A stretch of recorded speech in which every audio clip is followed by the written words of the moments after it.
Much of what we learn about science, nature, and the environment happens outside of school and beyond the walls of museums, zoos, and nature centers. I have worked as an independent environmental professional for many years and know there are others like me who interact with the public in communities worldwide. On the Talaterra podcast, we discover who these professionals are, what they do, and how they create change. Why do I focus on independent professionals? I focus on them because they move freely through communities. They move freely between schools, organizations, businesses, programs, and other informal learning environments. They are positioned to meet the public where they are, and this is powerful. Thank you for joining us today. I'm your host, Tania Marien.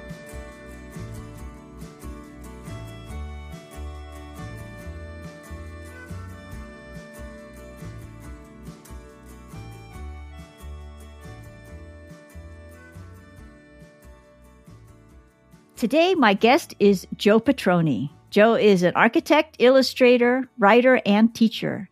She's the author of Listen to Your Land, a guide to regenerative land design that blends biophilic design and permaculture philosophy. And she's also a contributor to the Carbon Almanac and co-founder of the Earthwork Collective and Damn Good Humans. Thank you, Jo, so much for being on the show today. Thank you, Tania, for having me. It's a pleasure to be chatting with you today.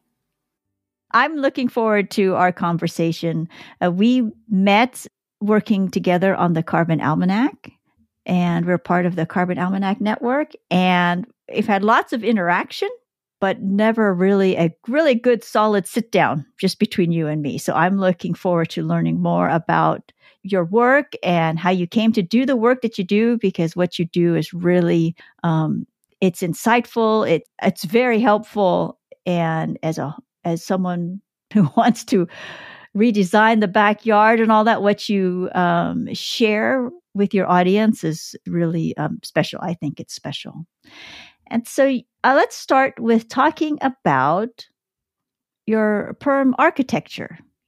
You are an architect by training, and your focus is on is a mix of biophilic design and permaculture. So how did you come to become an architect? I'm a daughter of an architect, and it was very clear that I should and would become an architect, and I didn't really ever question it. I started working with my dad and went to architecture school and went through all my grades and everything like a good student. And then after a couple of years, I realized I don't really enjoy doing banks and hotels, do I? Mm-hmm. And at some point, I discovered gardening. And from gardening, I discovered permaculture. And I went full on Bill Mollison, like really hardcore training in permaculture. Bill Mollison is a co-founder of the field of permaculture. And then I went into, if you can call it that, ecology and climate and what do we do about this big thing that's happening to us. And after this long, windy detour, I came back to what I knew and I loved in architecture, which was the way architecture is a mirror of our relationship with nature. And so I came back to my architectural self, and that's what I've been doing ever since and developing it throughout the years. So you developed Permarchitecture, and how long have you been doing this type of work? I first founded Permarchitecture about 7 years ago, and I started writing about architecture and the architectural theory and the way I understand it about 4 years ago. And it's been really developing throughout the years to what is now the Listen to Your Land approach. The Listen to Your Land approach is not only bringing permaculture into the architectural design process. It's also integrating, of course, regenerative design, circular design, but also elements of bioclimatic and biophilic design. So it's a holistic approach to building on a land. And what I try to focus on most is the moment before you start doing anything. There's this magical moment of potential, of possibility. When you look at an empty plot and you say, this could be a place. And it really reflects the way we see our relationship to that place and our relationship to nature. Do we see ourselves as separate and superior to that place and build accordingly? Or do we see ourselves as part of that place, of belonging to that place and build accordingly? So there's this moment of pause that I find is crucial and that we've sort of been losing lately. I love what you just said about the pause and that moment, because your ebook, Listen to Your Land, really keeps people in that moment. I was going through the book. It's a 37-page book, and it comes with a 16-page checklist for homeowners, and you focus specifically on homes, private residences. You help homeowners think about the natural elements of their site. You walk them through diagramming their site, how to add the natural elements, what to consider, and how to add them to their diagrams. You talk about the land elements. You talk about neighbors and sounds and different things that they hear on their site. And then you also spend some time talking, helping homeowners think through things like their local ordinances and, the infrastructure, just different things to take into consideration. You also discuss their needs around their home, and then you help them put everything together into a complete package. And you offer this as a do-it-yourself resource. And it is really easy to read and easy to follow because it feels like you are there with the reader. I mean, I feel it. I know you. Okay. So I can hear your voice. So I have that perspective, but it really feels like you are walking me through everything carefully.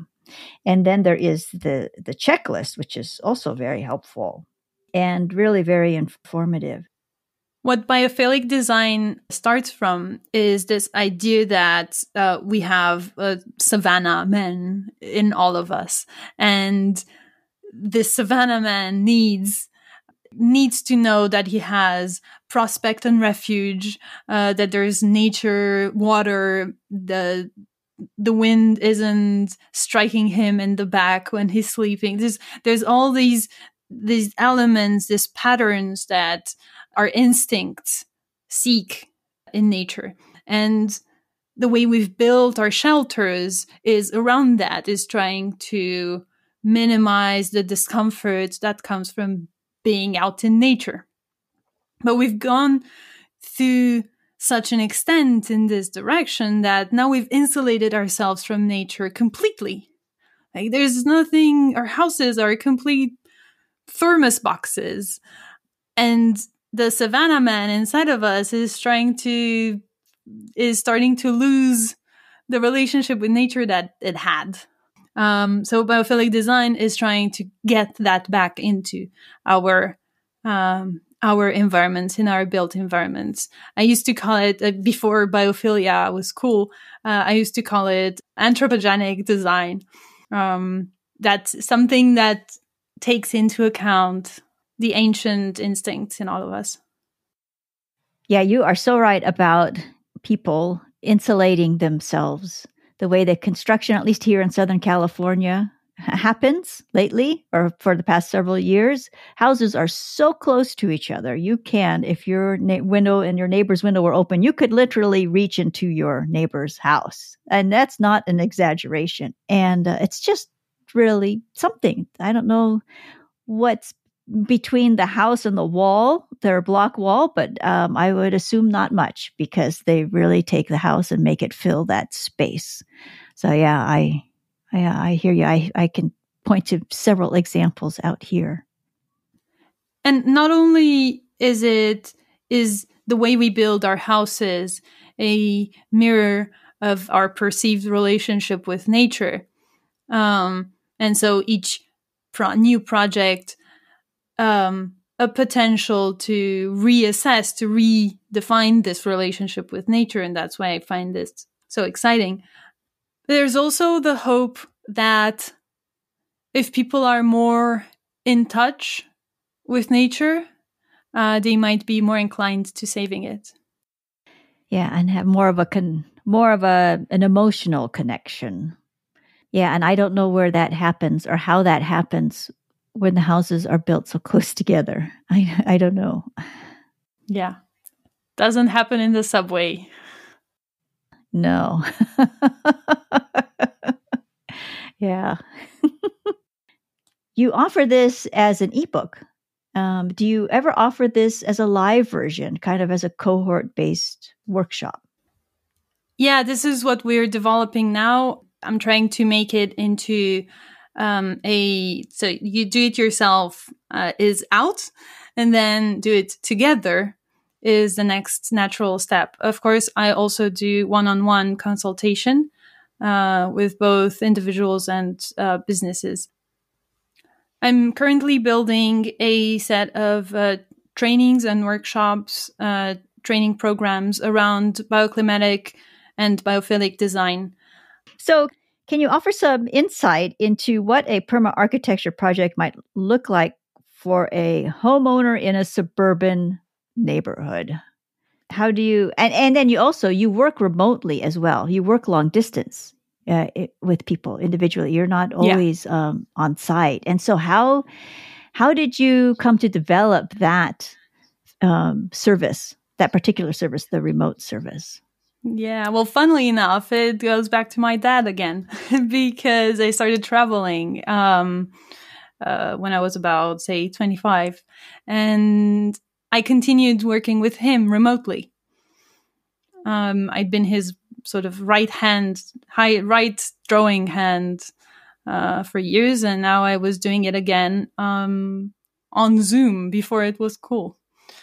And so it was a natural transition for me to start doing it with clients as well.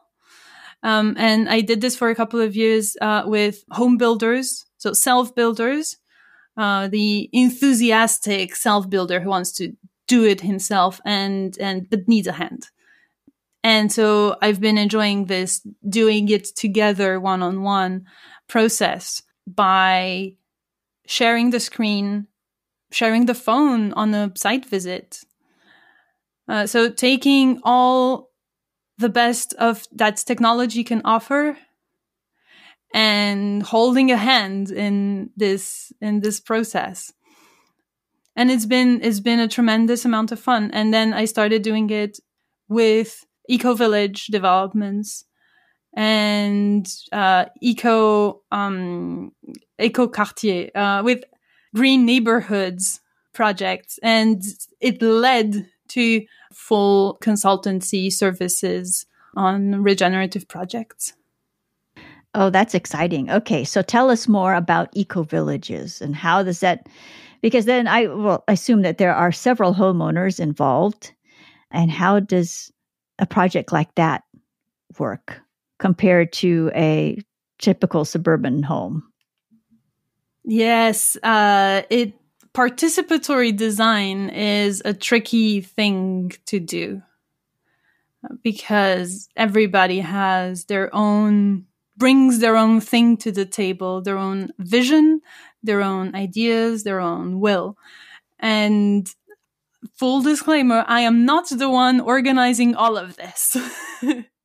I keep my distance from this very tricky puzzle of group managing.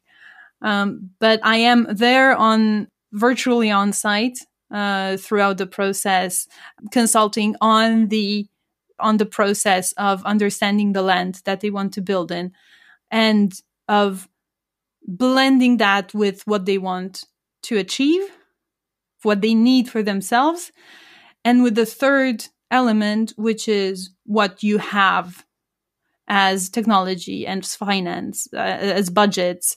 So the third element. So that this is the triad, my triad of regenerative design: what nature needs and offers, what we need and offer, and the tools and technology that we have for it at our disposal. How large are these eco-villages? Are they a small collection of homes? Or, what's the different sizes that you've seen so far? I've been working in collaboration with an association, a French association that helps collectives build eco-villages with reversible habitats. A reversible habitat is a home that doesn't have a big impact on the land on which it is set, and then it can be either dismantled, moved, or composted. The end result is that it will not have, after it has been used and its use has been terminated, its like contract has been terminated, its impact on the land is nil, or as close to nil as possible. Wow, that is really interesting. The habitat, reversible habitat. I hadn't heard that. Yeah, and so to answer your question, the number of houses like this that you can put on a lot is, dependent on specific lots, and it can range from 7 to 8 houses to up to 20, 25 houses on a lot. That's a lot. It rivals the appearance and the size of a suburban tract. Mostly we're going for the smaller range because it's usually local authorities that have empty lots where they take the initiative of filling them to offer residents, usually younger residents, affordable places to live. Okay, so it's mostly a municipality or local government that initiates this type of a construction development, or are there grassroots organizations who are also looking for vacant lots in their areas? Both, absolutely both. And are you seeing more eco-villages out in Europe, or do you know of them in the States and in other countries as well? So I warmly recommend the Eco-Village Network. It's a website that references eco-villages all around the world, including, of course, US, Central America, and Europe. Oh, wonderful. Thank you. Yeah, we'll definitely put that in the show notes as well. Yeah, with the other links. Eco-villages are this enthusiastic adventure of trying to figure out how people can live together in a new way. So it's people who are reinventing the way we can be together. And I think that's absolutely fascinating. And if I can help them figure out how to do it with the land and not against it, then I'm there. And the same goes with real estate regenerative real estate development, which is the new philosophy in real estate development that seeks to make places better, that seeks to create thriving, regenerative communities in the places that they develop on. That's exciting, and it's very encouraging to hear that as well, to hear that philosophy is in place and people are thinking ahead and thinking forward. Okay. Now, because of you, Jo, I learned the word epistolary, which I did not know before. Ha! That's because it's not a word. well, I looked up the word epistolary, and it says that it's writing in the form of letters. And that is, yes, and that is what you do for your blog, what we would, the rest of us would call a blog. That's your blog is a series of letters. And it is clever and it's refreshing. And through your letters, you share your observations, your activities, things that you're doing, things that you're involved in. And you also teach through your blog, which is called Jo's Epistolary. Now, how did you come to choose this particular format? I started writing a blog like everybody else because it was a marketing strategy that you had to have. And after a year of slogging through it, I realized that I needed to write to somebody, that I couldn't write in an echo chamber of amorphous, eyeless auditors. And so I invented this crutch for myself, which is my imaginary friends who have funny names so that I don't take myself too seriously. And they all have their different personalities and different topics that I can talk to them about. And that's been very, very helpful to me in figuring out a voice, because the voice is different. And that was liberating. That was really nice breakthrough. And that's how Jo's Epistolary started. Well, it's a lot of fun and it's interesting and very touching to learn from you in that way. And you are also an illustrator and you ask questions and teach through your illustrations as well. And you create these very clever and I keep using the word clever with you because everything that you do is very different. It's very fresh. And how did you choose to teach through the illustrations that you create? How did you choose that format? I know you're an architect, but your illustrations are very, very different. These are not blueprints. These are not architectural drawings. They're very different. How did you choose to teach through them? Well, writing doesn't come naturally to me, whereas drawing does. And at some point, it just felt natural to integrate it into my content, into my output. And one thing led to the next, and now we have this format that is specific to Jo's Epistolary, which blends illustration, time-lapse, if you want to call it that, illustration with audio on top.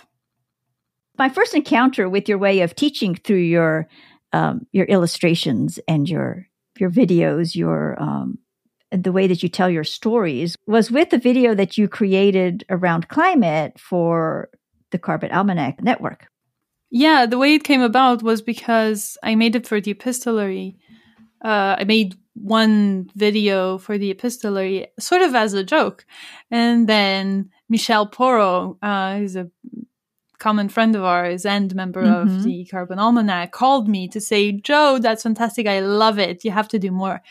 And I thought about it and I said, okay, I'll do one for the Carbon Almanac. And I thought about it well and wrote something down and then recorded something and drew something and then it was out. And then more people said, oh, Jo, this is great. You have to do more. Here is an excerpt from the video, It's Not Too Late, that Jo made for the Carbon Almanac. I encourage you to visit the show notes after listening to this episode to watch this illustration and this story take shape. Wouldn't it be easier to just keep on going and hope that they got it all wrong and that there's nothing actually wrong after all? I'll think about it tomorrow. But today, for just one more day, please let me go about my life in the sweet faith of futures similar to our pasts, I promise I'll recycle more. I'm not afraid. I'm terrified. We all are. And yelling at each other for not doing enough about it is not going to make it any easier. Anger. One of the weapons working us against us, dividing us in ways worse than apathy does, or cynicism. And how long does it take you to create a piece like that? Because they're always very, very short, but they're so impactful. They deliver such a strong message, each one.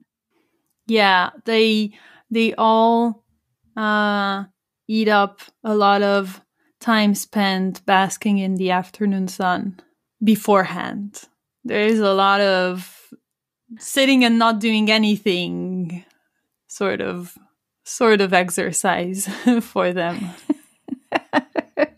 And we've been losing that in the very fast-paced networking, social media world that we've been living in. And I've been fortunate enough to have the time to invest in not doing anything and just sitting in the warmth of the afternoon sun.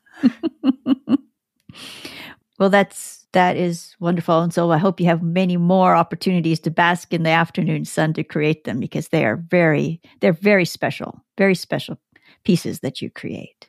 Thank you so much, Tania. Mm-hmm. It really means a lot. I sort of work and put content out without trying, without looking for the feedback, or even maybe avoiding it in a way, so that I can focus on what I want to say, not what I want to hear from the audience. And it's so nice to get feedback like this from people like you. Goodness, you're welcome. You're very welcome. Now, you are also a climate communicator. We already mentioned we've worked together on the Carbon Almanac, and you are very involved in the Connect the Dots resource at the Almanac that people can see. It's really this fantastic interactive resource using a platform that I assume came from you, that you knew about, and that was that your input into the project, right? The Obsidian platform. Yeah. Yeah. And so can you tell us a little bit about Connect the Dots and what people can find when they go to use that resource? The Connect the Dots project started out as a need to find the way things are connected in a less than linear way, and visualizing this complexity in a different way than the linear way that you find in the book, in the Carbon Almanac. And so we needed to find a way to express this complexity. And so it so happens that I'm a software nerd and an app nerd and a note-taking app nerd, which is a special type of niche. And I had come across Obsidian and Rome Research. That's another one that's around about the same way. And we used that to develop the Connect the Dots project. And what it tries to do is, for one, bring you into this rabbit hole of interconnectedness between the issues of climate change, like how you get from eating a hamburger to the rights of indigenous tribes, from one place to another of the globe, bit by bit, by just caring. And so the point of it is, find a thing that you like, that makes you tick, and act there. And even more than that, after you've changed your light bulbs and started got an electric car, etc., which are individual actions, which are fantastic, and we've been seeing more and more of that. The next step is local action in your community. Get something that involves 10 people, 20 people, 100 people in your community, and do that. And the next step is what the whole point of the Carbon Almanac is, which is systemic change, changing the way we do things so that our individual action becomes naturally positive for the environment. And so that's the whole trick with the Connect the Dots project. Yeah, it's an expansive resource. Lots to look up, lots to learn. It's really deep. There's many layers to this resource. And I encourage listeners to go to the website. There will be a link in the show notes to go explore Connect the Dots, because you will see connections and links to things that you might not have considered at all. You and the team really spent a lot of time on this, and it's really fantastic. And so your work in climate communication, there's a direct link to your being a climate communicator and your work in Permarchitecture, and how you help people connect to their site, to the land, to the nature that's around them, the natural elements.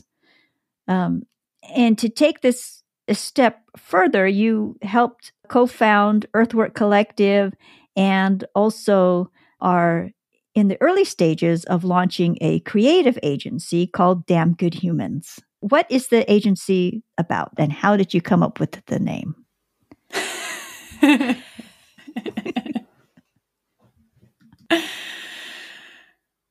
Damn humans is something that we need to change. We're in need of more talk about climate. We need to take this topic and put it on the table, like for real now, because we really need to organize. It's like there's still time where it's not too late, but we really have to hurry now. So we started thinking about what we can do about this, and making a creative agency that is focused on climate communication is the best thing to hone our skills around climate communication and around creative output.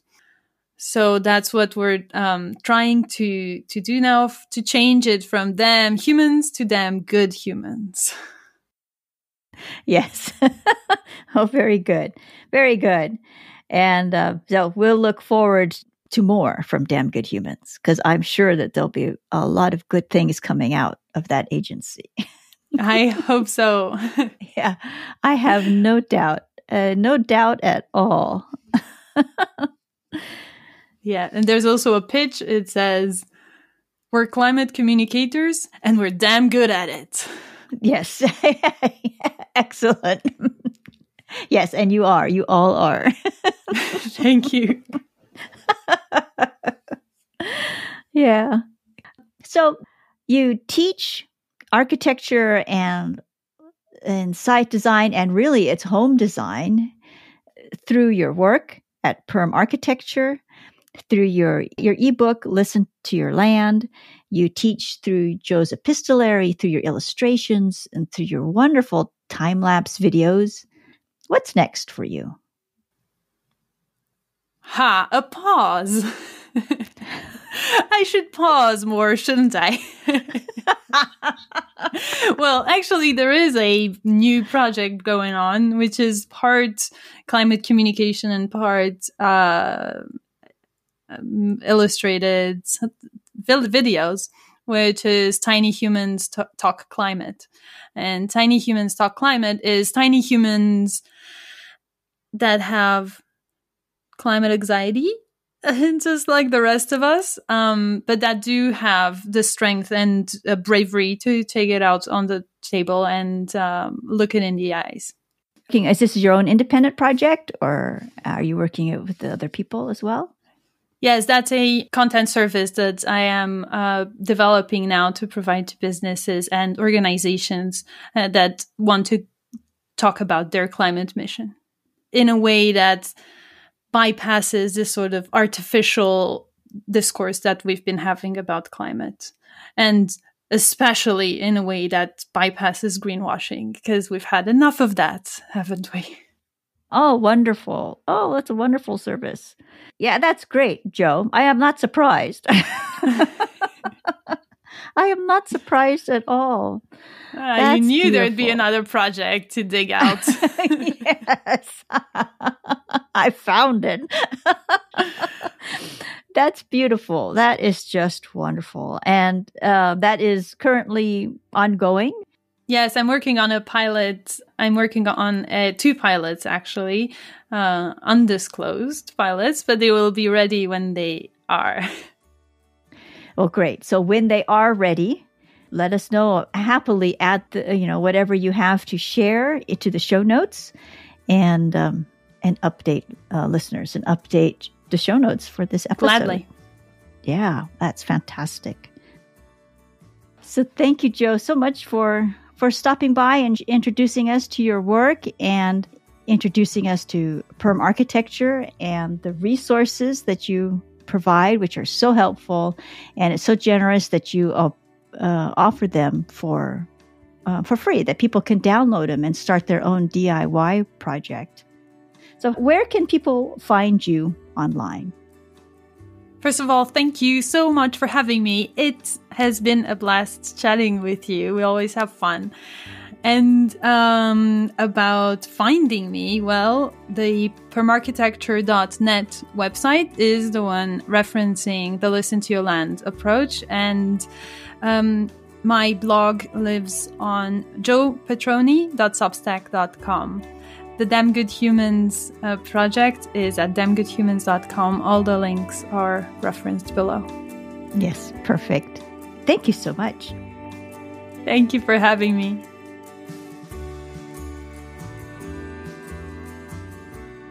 I hope you've enjoyed my conversation with Jo Petroni. If you are interested in her Listen to Your Land approach, I encourage you to print out her ebook in color. It will be easier to follow Jo's references in color and to better understand the color coding that she uses. Her book is truly inspiring and her checklist is very helpful. And I personally am going to follow her guide as I work to turn the backyard into the refuge that I hope it will become when it's done. Thank you so much for joining us today. See you next time.